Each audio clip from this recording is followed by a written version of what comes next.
Dear students, आज के इस लेक्चर के अंदर हम पढ़ेंगे हमारा बहुत ही इंपॉर्टेंट टॉपिक मेटलोपोरफायरिन। मेटलोपोरफायरिन बेसिकली क्या है हमारा, चाहे आप किसी भी एग्जाम के लिए प्रिपरेशन कर रहे हो, चाहे आपका बीएससी फाइनल का एग्जामिनेशन है, चाहे आप सीएसआईआर नेट के लिए प्रिपेयर कर रहे हो, चाहे आप एमएससी एंट्रेंस के लिए प्रिपेयर कर रहे हो जिसमें हमारा आईआईटी जैम के लिए भी प्रिपरेशन होगी, किसी भी कॉम्पिटिटिव एग्जाम के लिए, यहाँ तक कि अगर आप सिविल के लिए भी प्रिपेयर कर रहे हो, जो यूपीएससी हम जिसको बोलते हैं, उसमें भी मोस्टली जो है बायोऑर्गेनिक केमिस्ट्री हमारा मेन टॉपिक रहता है।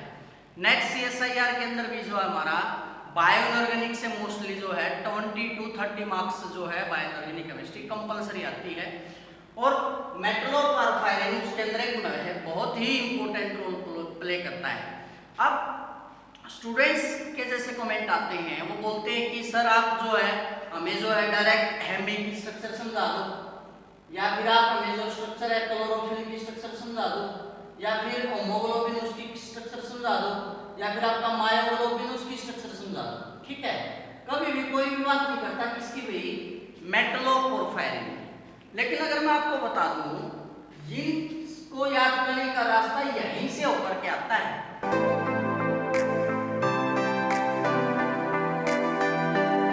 बेसिकली अगर आपको मेटलोपोरफायरिन अच्छे से समझ में आ गया तो उसके बाद आप इन स्ट्रक्चर को जो है बहुत इजीली याद कर सकते हो। और मेटलोपोरफायरिन भी आप डायरेक्ट नहीं पढ़ सकते हो। बेसिकली मेटलोपोरफायरिन क्या होते हैं, कैसे बनते हैं, उससे पहले आपको पोरफायरिन का पता होना चाहिए। और पोरफायरिन से भी पहले आपको एक वर्ड आपने पढ़ा होगा पहले कभी, पायरोल रिंग जिसे हम बोलते हैं। क्या बोलते हैं भाई? Pyrrole ring. इसके बारे में आपको पता होना चाहिए। तो बेसिकली हम इस लेक्चर को बिल्कुल बेसिक से स्टार्ट करेंगे कि अगर आपको इन स्ट्रक्चर को समझना है, किसी भी कंपाउंड के स्ट्रक्चर को, तो आपको शुरुआत कहाँ से करनी है। रटना कोई भी पॉइंट नहीं है। बेसिकली सिस्टमेटिक वे में हमें कहाँ से कहाँ पर जाना है, वो सारी जो बातें हम इसके अंदर देखेंगे। पायरोल रिंग क्या होती है भैया के, एक 5 मेंबर्ड रिंग होती है जिसमें कार्बन हमारे 4 होते हैं और एक हमारा नाइट्रोजन होता है। मतलब बेसिकली एक हेटेरोसाइक्लिक कंपाउंड होता है पायरोल, जिसमें नाइट्रोजन के पास जो है एक लोन पेयर अवेलेबल होता है। ठीक है, और 2 डबल बॉन्ड जो है इसके अंदर प्रेजेंट होते हैं। तो बेसिकली पायरोल रिंग के अगर हम स्ट्रक्चर ड्रा करें तो ये जो स्ट्रक्चर है वे हमारी, ये किसकी स्ट्रक्चर है? पायरोल रिंग की स्ट्रक्चर है। इसकी स्ट्रक्चर है भाई पायरोल रिंग की स्ट्रक्चर है। बल्कि इसको बिल्कुल ऐसे नाम ना करके बुक्स के अंदर ऐसे भी दिया जा सकता है, इसको थोड़ा सा ऐसे करके दिखाया गया है। ठीक है, ये डबल बॉन्ड है, या आप इसको ऐसे बना दो, आप NH को ऊपर की तरफ ले लो। ठीक है, इसके साथ जो हमारे ऐसे जो आप इस रिंग को बना सकते हो, और ये क्या हो गया हमारे डबल बॉन्ड। तो बेसिकली इसका फार्मूला क्या हो जाएगा अभी हमारा, ये कार्बन है, ये कार्बन है, ये कार्बन है, ये कार्बन। कितने हुए कार्बन हमारे? 4। कितने बॉन्ड होंगे इस कार्बन के? 1 2 3। तो एक क्या है? Hydrogen, hydrogen, hydrogen, hydrogen. क्योंकि हर एक कार्बन के आप देखोगे 3 बॉन्ड बने हुए हैं, तो फोर्थ जो है हाइड्रोजन है। तो 4 हाइड्रोजन, ये हो गया हमारा 5, ये हो गया C4H5, और ये हो गया नाइट्रोजन। एक बात कंपल्सरी याद रखनी है भाई, नाइट्रोजन के कितने बॉन्ड बने हुए हैं? 3। यानी इसके पास क्या अवेलेबल है भैया के? लोन पेयर भी अवेलेबल है। बहुत इंपॉर्टेंट रोल प्ले करता है। क्या अवेलेबल है भाई यहाँ पे? Lone pair of electron available for donation, जिसको ये क्या कर सकता है भाई? डोनेट कर सकता है, अवेलेबल फॉर डोनेशन। ठीक है, तो बेसिकली पायरोल रिंग हमारी क्या होगी भाई? It is a heterocyclic 5 membered ring. क्या हमारी हेटेरोसाइक्लिक क्यों बोला भी मैंने, कि अगर सारे कार्बन होते इसके अंदर तो होमोसाइक्लिक थे हमारे, लेकिन कार्बन को छोड़ के अगर कोई दूसरा एटम आ जाता है, नाइट्रोजन है, ऑक्सीजन है, सल्फर है, कोई भी ग्रुप आ जाता है, तो उसको बेसिकली क्या बोलते हैं? हेटेरोसाइक्लिक बोलते हैं। ऑफ फॉर्मूला, जिसका फार्मूला हमने लिख भी लिया है क्या हमारा? C4H5N। ठीक है, अगर इसके अदर डेरिवेटिव्स हम बना दें, अदर डेरिवेटिव्स का मतलब क्या है भाई? मान लिया कोई हाइड्रोजन हटा करके इस नाइट्रोजन के पास से हाइड्रोजन हटा करके कोई मेटल इसके साथ आकर के कंबाइन हो जाए, या फिर किसी भी प्रकार का अगर हम कोई भी इससे अलग दूसरा डेरिवेटिव बनाते हैं तो उसको बेसिकली बोला जाता है पायरोल्स। मतलब क्या बोलेंगे, if other derivatives are called pyrroles. याद रखेंगे इस बात को कि अगर इसको छोड़ के, अगर ये नेट स्ट्रक्चर है तो हमारी पायरोल रिंग नाम दे देंगे उसको, लेकिन इसको छोड़ के अगर कोई भी दूसरा डेरिवेटिव बनता, दूसरे डेरिवेटिव का मतलब क्या है भाई कि हाइड्रोजन को रिप्लेस करके कोई भी दूसरा ग्रुप आ जाता है, तब हम इसको पायरोल नहीं बोलेंगे, हम इसको क्या बोलेंगे, पायरोल्स। ठीक है, या फिर एक प्रकार से पायरोल रिंग हमारा हमने बोल दिया, इसको बोल सकते हैं। ठीक है, इसकी जो दूसरी इंपॉर्टेंट कैटेगरी है वो है भाई हमारी पोरफिरिन्स। क्या भाई, पोरफिरिन्स। देखो सबसे पहले पायरोल, फिर क्या आगे पोरफिरिन्स। तो ऐसे स्टेप बाय स्टेप चलते हुए हम कहां पे पहुंचेंगे, लास्ट में मेटलोपोरफायरिन के अंदर। उसकी स्ट्रक्चर कैसे बनानी है, अगर एटम स्मॉलर है तो स्ट्रक्चर कैसे बनानी है, अगर आने वाला जो मेटल आयन है वो लार्जर है तो स्ट्रक्चर क्या रहेगी, और अगर आने वाला मेटल आयन प्रिसाइज साइज का है तो एटम क्या रहेगी, उसकी ज्योमेट्री क्या रहेगी, ये सारी जो बातें हैं हम इस लेक्चर के अंदर डिस्कस करेंगे। तो पोरफायरिन्स क्या है भाई, it is an another important category. ये भी एक अनदर भाई इंपॉर्टेंट कैटेगरी है, कैटेगरी इज पोरफिरिन्स। क्या भी हमारा इसका नाम पोरफिरिन्स। क्या होता है पोरफिरिन्स, क्या होते हैं, in which a metal ion is surrounded by 4 nitrogen atom, 4 nitrogen atom of porphyrin ring. तो यहां से भी आपको पोरफिरिन्स से समझ में आएगा। पोरफिरिन्स बेसिकली क्या है कि जिसके अंदर कोई भी जो मेटल आयन है उसको सराउंड कर लिया जाए किसके द्वारा भाई, 4 नाइट्रोजन एटम के द्वारा। मतलब बेसिकली क्या है भाई, मान लीजिए कोई मेटल आयन है, अगर इसको इस तरह से 4 नाइट्रोजन मान लिया करके सराउंड कर लेती हैं, इस प्रकार से 4 नाइट्रोजन अगर आकर के सराउंड कर लेती हैं तो बेसिकली हम इसको क्या नाम दे देते हैं भाई, पोरफिरिन्स। अब वो स्ट्रक्चर कैसे बनानी है वो भी हम आगे पढ़ेंगे, लेकिन फिलहाल पोरफिरिन्स क्या है भाई, जिसके अंदर मेटल आयन जो है उसको कितने नाइट्रोजन एटम सराउंड कर ले भाई, हमारे 4 नाइट्रोजन एटम सराउंड कर ले पोरफिरिन रिंग। क्लियर है। इसके बाद इसकी प्रॉपर डेफिनेशन लिख सकते हैं हम, पोरफिरिन्स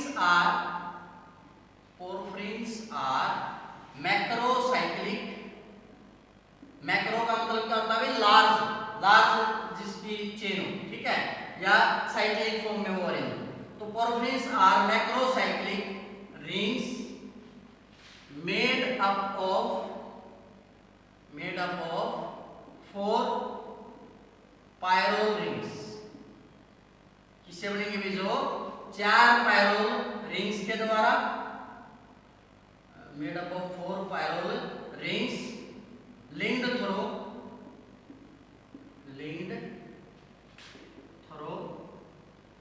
methylene linkage, linked through methylene bridge बोल रहा है linkage।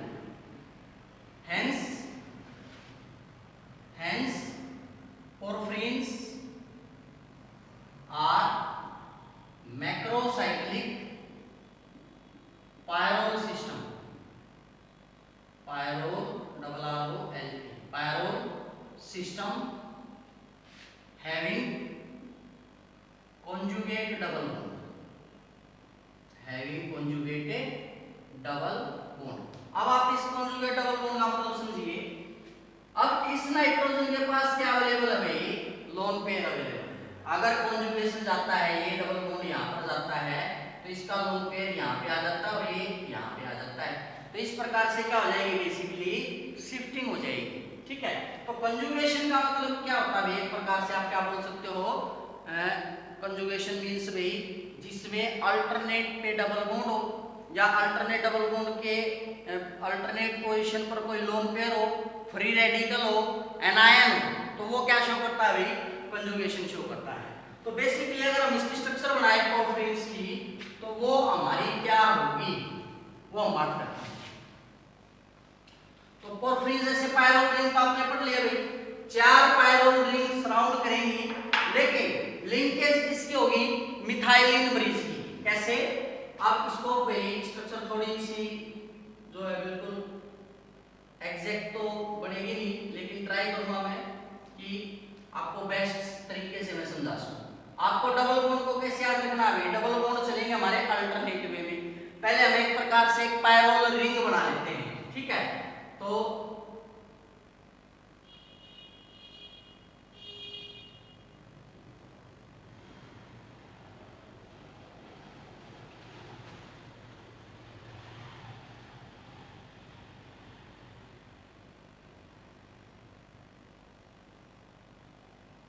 इस प्रकार से बेसिकली इसमें क्या है भाई हमारा, आप ये लगा लीजिए, इसको थोड़ा सा ऐसे बना सकते हो, ठीक है? इसके साथ ये हमारा क्या है NH ऐसे, ठीक है? 4 पायरोल रिंग बोला मैंने, इसके साथ ये हमारा क्या है N, NH N, इसके पास लोन पेयर दिखा दे क्योंकि यहाँ पे डबल बॉन्ड आ गया भाई हमारा, ठीक है? फिर इसके बाद ये वाला आ गया हमारा भी, इसके साथ आप ले लीजिए ये क्या हो गया NH, ठीक है? और फिर इसके साथ आप ले लीजिए N। तो बेसिकली 4 हो गई हमारी। इसने क्या बोला? Methylene linkage. मिथाइलिन लिंकेज का मतलब क्या? बीच में जो लिंकेज आप उस पे डबल बॉन्ड लगा दीजिए। यहाँ पे डबल बॉन्ड हो गया, यहाँ पर डबल बॉन्ड हो गया, और ये लिंकेज है यहाँ पर डबल बॉन्ड हो गया, ये लिंकेज है यहाँ पर डबल बॉन्ड हो गया, ठीक है? अब इस रिंग में भी क्या थे हमारे? 2 डबल बॉन्ड थे। अब यहाँ पर एक बॉन्ड तो ये आ गया, एक डबल बॉन्ड ये आ गया, फिर ये सिंगल आ गया, ये क्या आ गया? Double, single, double, single, double, single, double, single. यहाँ पे क्या आ जाएगा? Double, single, double, single, double. यहां से नाइट्रोजन क्यों हटा दी गई? अगर आप देखोगे जहां पर डबल बॉन्ड आया है वहां पर नाइट्रोजन के जो बॉन्ड है 3 कंप्लीट हो गए, तो हमारा अकेला लोन पेयर बच गया है। जहां पर हाइड्रोजन है वहां पे आप देखोगे नाइट्रोजन सिंगल बॉन्डेड के साथ अटैच है और हमारा इसलिए hydrogen third bond. Lone pair चारों के पास है, ये बात आप याद रखेंगे।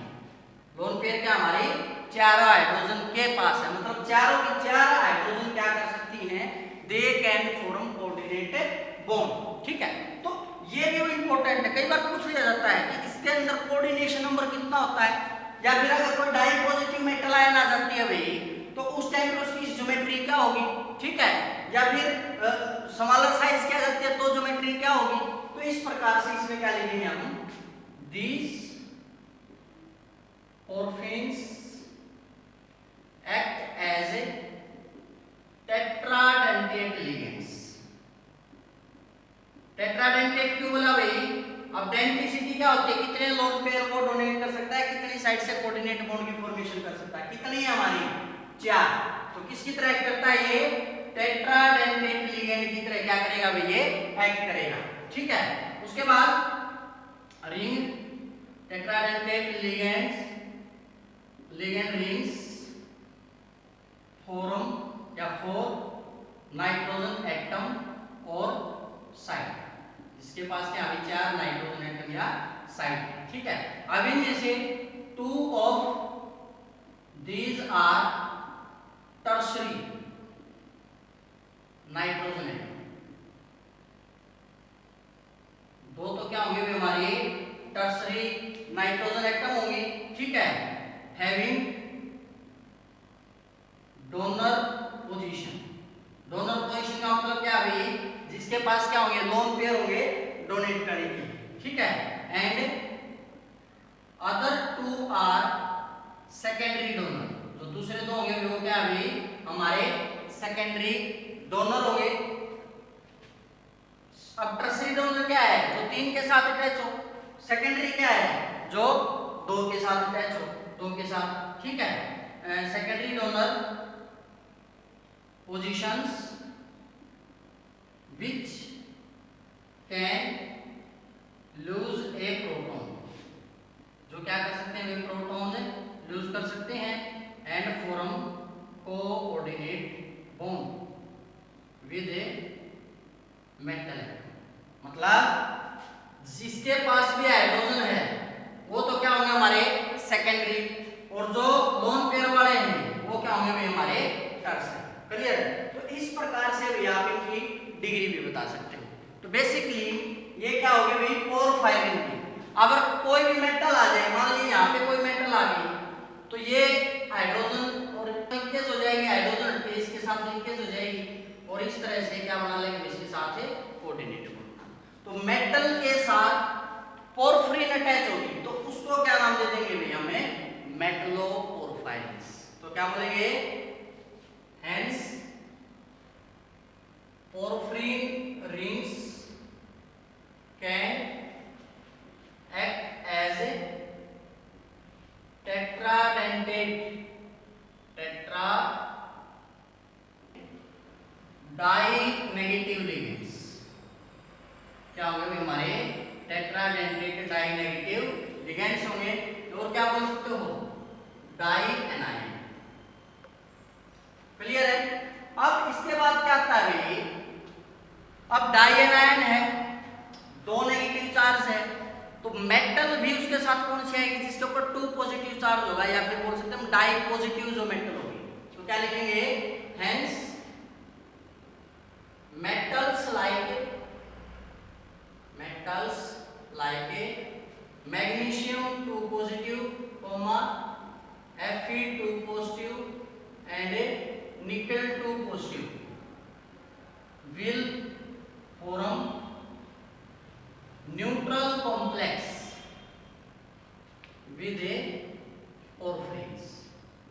अब यहाँ पे एक इंपॉर्टेंट बात और आ गई भी, अगर कोई ऐसी मेटल आ जाए जिसके ऊपर +3 चार्ज होगा तो वो न्यूट्रल नहीं कहलाएगी भी, वो क्या हो जाएगी, पॉजिटिव। और अगर ऐसे आ जाए सिंगल पॉजिटिव चार्ज हो तो उसके ऊपर कॉम्प्लेक्स के ऊपर पूरे के ऊपर एक नेगेटिव चार्ज रह जाएगा। ठीक है? तो अगर 4 पायरोल रिंग जो है पोरफिरिन की, वो सब्सटेंस कैरी करती हैं हाइड्रोजन को छोड़ करके, तो उसको क्या बोलते हैं हमें, पोरफिरिन्स। तो क्या लिखेंगे, if 4 pyrrole rings of porphyrin carry substance other than hydrogen, अगर वो सब्सटेंस कैरी करती हुई इससे अलग है, हाइड्रोजन से अलग, आर कॉल्ड पोरफायरिन्स, तब उनको क्या नाम दे देंगे हमें, पोरफायरिन्स। मतलब जो दोनों हाइड्रोजन हट जाए उसके अलावा कोई भी आ जाए तो उसको क्या बोल देंगे, पोरफायरिन। अब देखिए आप कहां से चले जाए, पायरोल रिंग, पोरफिन, पोरफायरिन, और अब क्या आ जाएगा, मेटलोपोरफायरिन। ठीक है? अगर क्या आ जाए, मेटल आयन आ जाए, if a complex in which a metal ion is held in a porphyrin ring system are called मेटलोपोरफायरिन्स। उसको क्या नाम दे देंगे भाई हमें, मेटलोपोरफायरिन्स। क्लियर है? तो इस प्रकार से क्या हो जाएगा, ये हमारा मेटलोपोरफायरिन तक हम पहुंच जाएंगे। इसके बारे में कुछ और इंटरेस्टिंग बातें हैं जो हमें जानने की जरूरत है। तो नेक्स्ट पॉइंट क्या है हमारा, porphyrin ring system is a Fairlie rigid, कठोर होता है, hence Fairlie rigid because of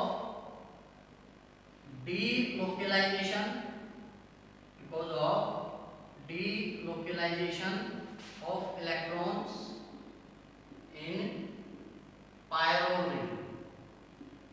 delocalization कैसे हुई, जैसे मैंने बताया था, लोन पेयर है और इसके अंदर ये डबल बॉन्ड है, तो लोकलाइज्ड इलेक्ट्रॉन नहीं होंगे, क्या होंगे, डीलोकलाइज्ड होंगे, जो मूव कर सकते हैं। इसलिए फेयरली क्या होते हैं हमारा सिस्टम इसका कैसा मिलेगा, रिजिड मिलेगा। ठीक है, अब जैसे एक अब ऐसे यहाँ पे कोई मेटल आती है, ऐसे उसके साथ जो है कोऑर्डिनेट बॉन्ड 4 नाइट्रोजन एटम बनाते हैं। अब जो मेटल है ऐसा नहीं है, अभी किसी भी साइज की जो मेटल आएगी वो यहाँ पर आकर के ऐसे इसके साथ कॉम्प्लेक्स बना लेगी, मेटलोपोरफायरिन बना लेगी, नहीं। इसके लिए एक वैल्यू है रेडियस की, कितने मैक्सिमम साइज का अगर किसी मेटल का रेडियस है तो वो ही यहाँ पर क्या हो सकता है, फिट हो सकता। तो वैल्यू क्या है, लिखेंगे the best value of size of central, या फिर क्या बोल सकते हैं हम, hole, has been estimated to be radius of 0.201 nanometre. मतलब कोई भी वो मेटल जिसका रेडियस कितना होगा 0.201 नैनोमीटर, उसको क्या बोलेंगे, वो उस होल के अंदर यहाँ पर इन 4 नाइट्रोजन के बीच में क्या हो सकती है, सेट हो सकती है। ठीक है, which is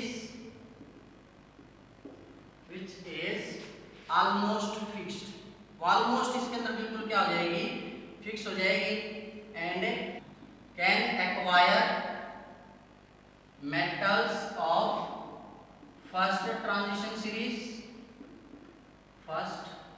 series and alkaline earth metals. मतलब कि वो मेटल्स जो बेस्ट रेडियस रखते हैं मेटलोपोरफायरिन्स बनाने के लिए, उसके अंदर हमारी मेटल्स होंगी या तो फर्स्ट ट्रांजिशन सीरीज की और दूसरी होंगी हमारी अल्कलाइन अर्थ मेटल्स। ये जो है इनके साथ जो इनका साइज है वो बिल्कुल एग्जैक्ट जो इनके अंदर फिट हो जाता है, इसलिए ये क्या बनाती है, बेस्ट वैल्यू रखती हैं इसके अंदर फिट होने की। क्लियर है। अब अगर क्या हो, जो मेटल आयन आ रहा है उसका साइज क्या हो, छोटा हो, बड़ा हो या सेम हो। ठीक है, तो लिखेंगे metals having approximate size will be surrounded by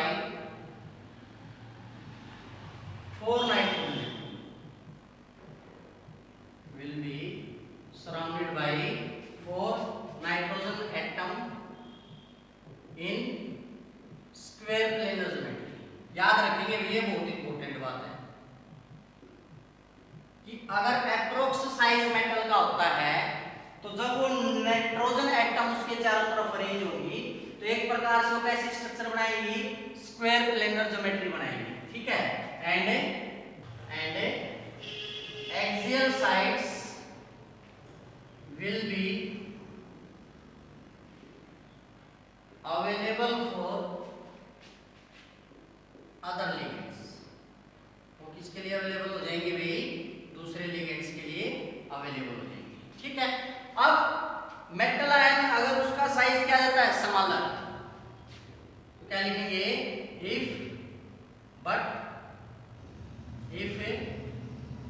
metal is smaller, special case है भाई। अगर पहला साइज क्या था, अप्रोक्सीमेट, दूसरा क्या है, अगर मेटल क्या है, स्मॉलर है, then ring readjust itself.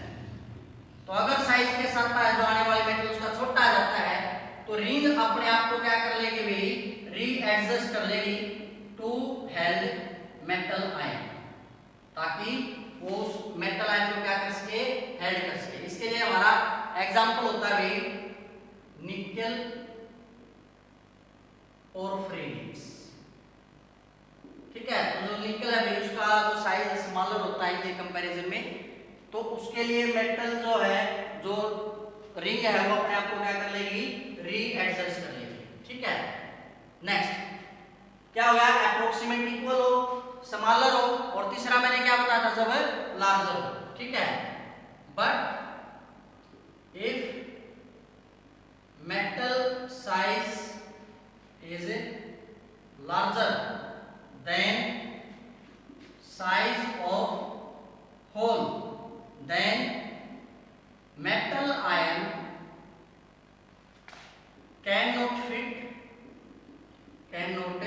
fit into hole। अब सपोज कीजिए भी यहाँ पर जो है ये मेटल था, इसका रेडियस था 0.20। अब ऐसे कोई मेटल आ गई जिसका रेडियस क्या होगा 3.01।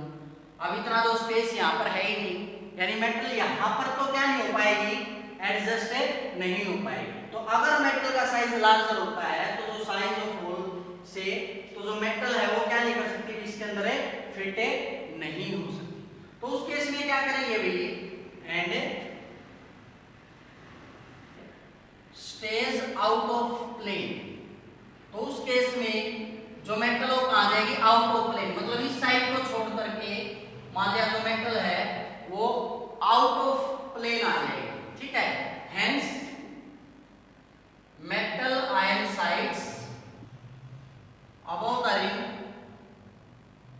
above the ring which become domed shape। तो उसकी शेप कैसे हो जाएगी भी, डोम शेप हो जाएगी, एक गुंबद की तरह जो उसकी शेप है वो हो जाएगी, ठीक है। इससे उसकी ज्योमेट्री भी चेंज हो जाएगी, एक्वायरिंग स्क्वायर पिरामिडल कॉन्फ़िगरेशन। और कौन सी कॉन्फ़िगरेशन जो है वो एक्वायर कर लेगा, स्क्वायर पिरामिडल कॉन्फ़िगरेशन को जो है वो एक्वायर कर लेगा, ठीक है। तो इसलिए जो मेटलोपोरफायरिन्स बनते हैं भाई, अलग अलग मेटलोपोरफायरिन्स का जो नेचर होता है वो भी क्या होगा, अलग अलग होगा, क्योंकि भाई जो आने वाली मेटल है उसका साइज सेम नहीं है। अगर साइज अप्रोक्सीमेट है फिर तो देन ओके है, वो आसानी से जो है स्क्वायर प्लेनर ज्योमेट्री के अंदर आ जाती है। लेकिन अगर आने वाले मेटल का साइज स्मॉलर है तो मेटल को अपने आप को, मतलब रिंग को अपने आप को क्या करना पड़ता है, रीएडजस्ट करना पड़ता है। और अगर आने वाले मेटल का साइज लार्ज है तो मेटल को आउट ऑफ प्लेन जाना पड़ता है, जिस कारण से उसकी एक डोम शेप हो जाती है और स्क्वायर पिरामिडल कॉन्फ़िगरेशन जो है वो एक्वायर कर लेता है। क्लियर है। तो आज के लेक्चर के अंदर इतना ही। नेक्स्ट लेक्चर के अंदर हम लेंगे हेमी क्या होता है और क्लोरोफिल क्या होता है, और उसके बाद जो है होमोग्लोबिन और मायोग्लोबिन। मुश्किल से 3 या 4 लेक्चर हमारे इसके बचते हैं, उसके बाद हमारी बायोलॉजी केमिस्ट्री खत्म हो जाएगी। अगर आपको वीडियोस अच्छे लग रहे हैं तो लाइक शेयर कमेंट जरूर कर दें और चैनल को सब्सक्राइब कर लें ताकि आने वाली वीडियोस की नोटिफिकेशन आपको जो है मिलती रहे।